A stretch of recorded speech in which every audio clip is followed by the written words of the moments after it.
From Content 360, this is the state of client acquisition. So I've spoken to about 2,000 people over the last couple of years in terms of LinkedIn DMs. I started about 2,000 conversations with prospective clients, and I had about 400 of them on Zoom calls. So I think I have a pretty good data sample at this point to see one thing that's confirmed over and over and over. And that is that businesses who focus on solving specific problems, specific, difficult, gnarly problems for their clients, they almost always do better than businesses who are focused on the identity of the target clients or focused on a virtuous cause. Whenever there's some kind of like a virtuous cause, anything like targeting ethical business owners, so-called ethical business owners, or working with mission-driven people, or one that I see quite frequently, surprisingly enough, given how few vegans there are, but it's like helping vegan solopreneurs or vegan entrepreneurs, wanting to make social impact, right? Anything that has to do with these things. Also working with creative people, and interestingly, also helping women or female coaches, people like that. Or anything that has to do with, find your inner goddess, stop self-sabotaging, and so on. Those kinds of goals. But that's a separate category. But mainly I want to talk about the targeting ethical business owners. These always do worse, invariably. They make less money. And how do I know? There's two sets of data points that I have that prove me right over and over. And that is, first of all, in the minority of cases, we actually get to discuss with them, of those 400 calls that I mentioned. In many of those cases, we actually discuss how much money they're making currently. It just comes up, we say, so what kind of run rate are you on it? And actually, most of those people are not even in business completely 100% for themselves. Many of them who want to, let's say, especially target the vegan solopreneurs, it's like a really, really small minority of people. That group, very often, the people doing that often still have a normal job, and they're sort of dabbling in this space. They're dabbling in being a coach for these small subgroups of people. And I don't mean to knock on subgroups necessarily. I think niching down is good. That's fine. It's only when you take a specific identity group and solve a generalized problem for them. Like, for example, helping vegan solopreneurs with marketing themselves on LinkedIn. I believe there's a real problem with that, because if you know how to market yourself on LinkedIn, you can help everybody do that. Why would you only focus yourself on this specific subgroup? It's these sub niches that people solve general problems for. That tends to almost never work. Like, if you help people with speaking confidently, why would you only target women? Okay, so but that's a subgroup. But let's now keep focusing on those ethical people targeting so-called ethical business owners and mission-driven people, and people want to make social impact and so on. Now, so again, as I said, there's two sets of data points that show me that they don't make money. Number one is minority of cases, how much money they're currently making. Number two is how many of them actually want to work with me and then don't do it because they cannot afford working with me. Those two are data points that I see confirming over and over that these people make much less money than other types of coaches and consultants, namely those who focus on a specific problem for a clearly defined target audience, but where the problem is actually in the foreground. Okay, you may, if you are a really good email marketer and you have a specific niche in which it helps you, like one of my friends, acquaintances, Zarek Samdani, he is an email marketer specifically for the supplement space. So he's a really good, because he knows what you can say, what you cannot say. It has an area that overlaps with several FDA approval processes and so on. So he needs to know this stuff. That's why it's really good to have a specialist working on this. But he knows email marketing, and he works with supplement providers. That's a very good niche. And he focuses on the problem, namely engaging their existing email marketing list and making sure that they grow their revenue using email marketing. That's a very good niche. But because he puts that in the foreground, he may have personal preferences. He may prefer to work with men or with women or with people from his cultural circle. He's from Malaysia, I believe. So he may want to prefer to work with people who are similar to him. That's fine. It's perfectly okay. But he doesn't put that into the foreground. The foreground is his competence and the area where he's really good at. And the surrounding topics, like, okay, he needs to know a lot about FDA approval processes, what you can say in an email about supplements and what you cannot say. That's a very useful skill to have. Okay. And so the most striking example of, because these data points are real, okay, I'm really not making this up. That's why I'm making this broadcast, because I want to warn you.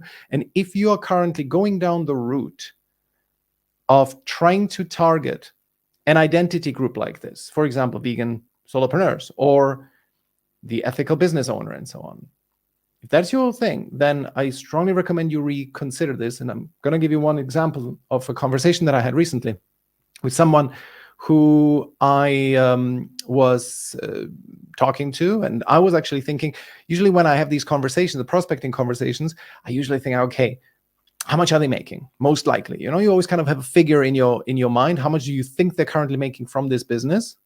And based on this, you assess, okay, would they be a good fit for me? And when I saw this person, I thought, yeah, okay, he's maybe on like $500,000, right? Because very, very good profile, really professional how he presents himself. And then we were talking, and during the conversation, he mentioned that he doesn't have a high ticket product. So, okay, so instantly in my mind, I thought, okay, well, that's probably half. So he's not making $500,000, he's making maybe a quarter, 250K, because high ticket products are highly predictive of high revenues generally. And so when he told me this, I thought, okay, then probably $250,000 maybe. And then he kept talking, and then I asked him, okay, so who's your target persona? He said ethical business owners. And okay, and he also said, yeah, I cannot do high ticket, and high ticket I define it as 5K and above. And he said that he just doesn't believe that they would be able to afford it. And so instantly those two things told me, okay, that's like 100 at best. He's making 100K at best, because both of those things is like a limiting belief where he thinks that some people, the people who he talks to, would not be able to afford a high ticket product. He's a very large audience, and I'm 100% sure there would be people who would charge, who would be happy to pay $5,000 or $10,000 to work with him on a one-on-one basis. But he believes that. And then he says he targets ethical business owners. And that told me, okay, it's going to be 100K. Well, it turned out to be even less than that. So from my expectations, just my kind of experience, how much I think a person makes, it was less than 20%, because he had these limiting beliefs of how much he thinks that they are able to afford, and the fact that he's deliberately targeting ethical business owners. Okay. Also, because I want to ask you, like, what is an ethical business owner, right? In a way, I find the term even offensive, because it suggests that if I don't want to work with you, what does that mean? That you consider me an unethical business owner? What is this, right? I mean, I personally, I do not target so-called ethical business owners. And let me give you an example of a few examples of people that I work with. I work with a business wellness expert, like a travel wellness expert. I work with a company profitability consultant. I work with a company who provides a specific software to law firms. I work with a performance coach, with a video marketing agency, and so on. Are any of these businesses unethical? How does coming up with a moniker like ethical, unethical help in describing them? I would say 99% of business owners are ethical people, or whatever the rate is. Also, how do you define that? Is someone ethical only ethical when they behave perfectly all the time? Well, then we have basically Jesus, who's left standing. Nobody of us is then ethical. And then if the definition is wider, does it mean that ethical is someone who at least doesn't break the law? Well, that's 99% of business owners, or even 99.9%. They don't break the law. The vast majority of people don't break the law. So this title is completely irrelevant, and it basically serves to virtue signal. You're signaling to the world that for you, ethics is more important than money. And of course it is, and it should be. But to signal this spells doom for your revenue. That's the problem. Why? Because it becomes a self-fulfilling prophecy combined with a vicious circle. So you will not have the fortitude to charge high prices, because every time you think, geez, I should charge double. Every time the idea comes up, oh, I'm just charging $2,000. I should be charging $5,000.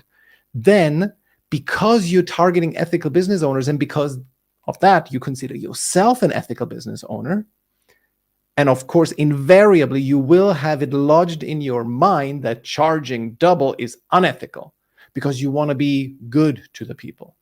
You want to provide them a good value service, right? So you're only going to charge them 2,000, whatever your number is.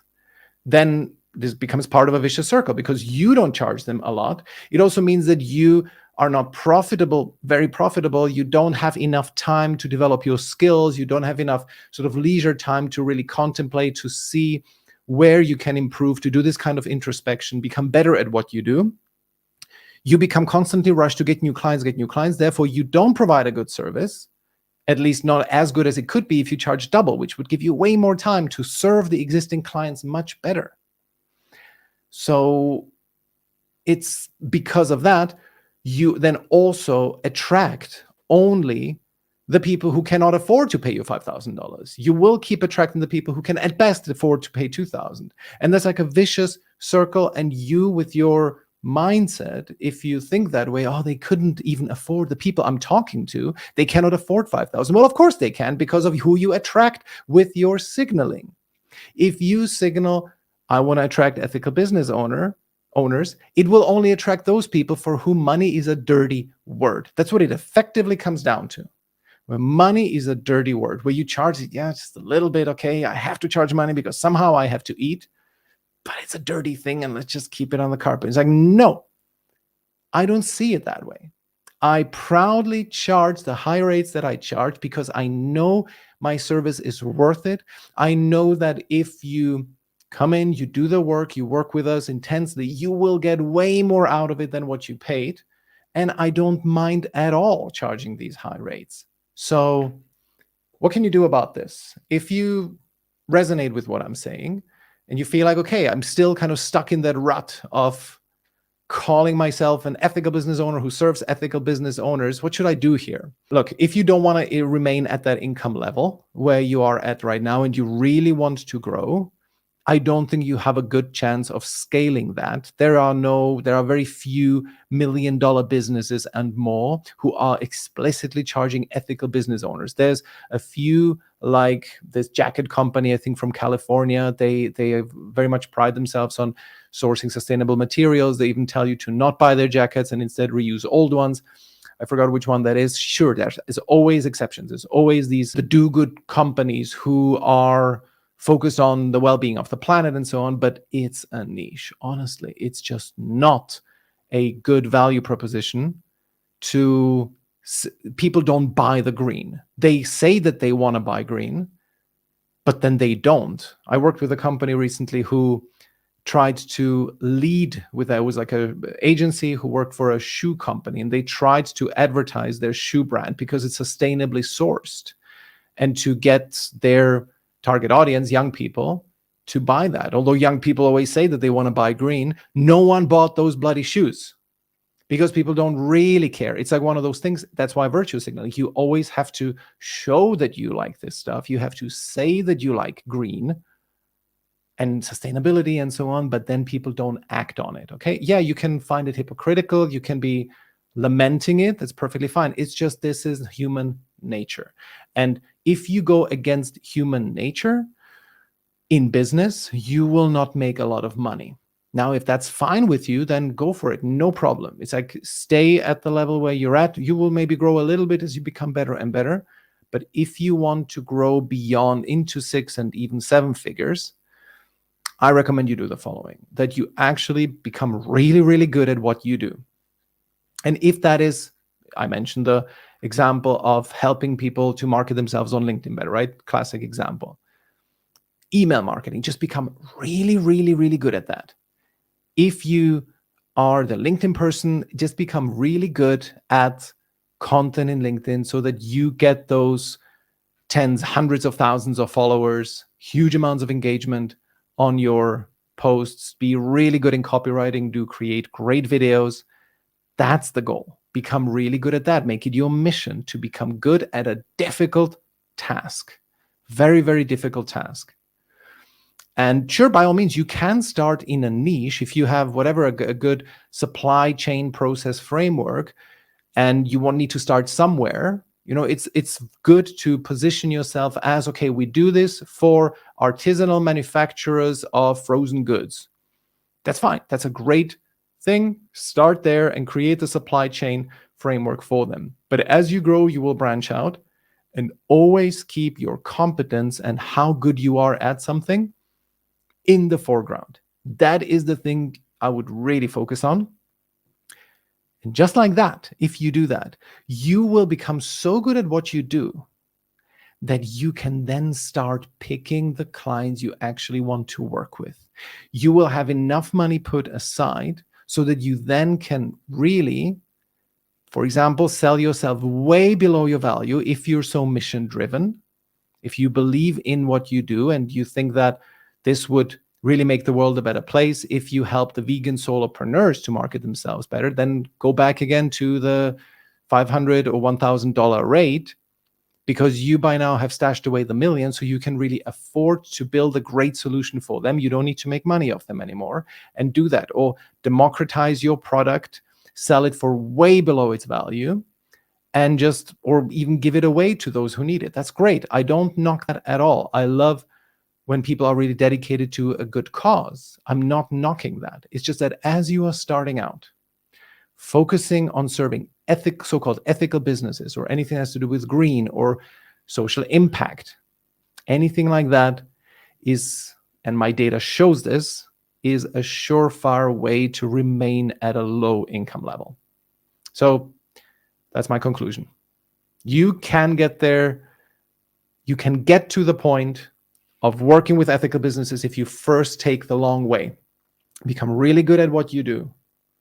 It's effectively like a variant on what Bill Gates did, right? He's now spending billions and billions and billions of eliminating diseases.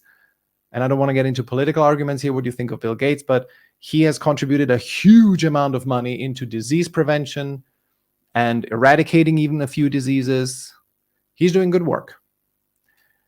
And he did that. Why? Because he had a lot of money that he could spend on it that he made by building a so-called unethical business. I'm not saying Microsoft is unethical, but they would be normally considered a not typical ethical business according to the definition of the people who throw this term around. So he first made money and then gave it away to good causes. And he's had 1 billion times more impact than someone who sells themselves under their value in order to serve a target audience that is identity-based, and where they are selling themselves well below what they're worth, because they also have some limiting beliefs about their own worth, probably, and especially about how much the target audience is willing to pay. So I strongly recommend that you rethink your positioning. If that is your positioning, that you focus on becoming really, really good at what you do. The State of Client Acquisition is a Content 360 production. Music by Gavin Knox-Grant. To sign up for alerts and to submit written and audio questions, go to stateofclientacquisition.com. Loose sleeves in this high-speed condition. Montreal girls in the tail end of winter. Caffeine burns, wide awake dreams in color. Blood on my hands in this open heart journey. And infinite numbers, rapid fire across the country. We slide tonight. And the light on the ocean so bright. With my eyes closed, we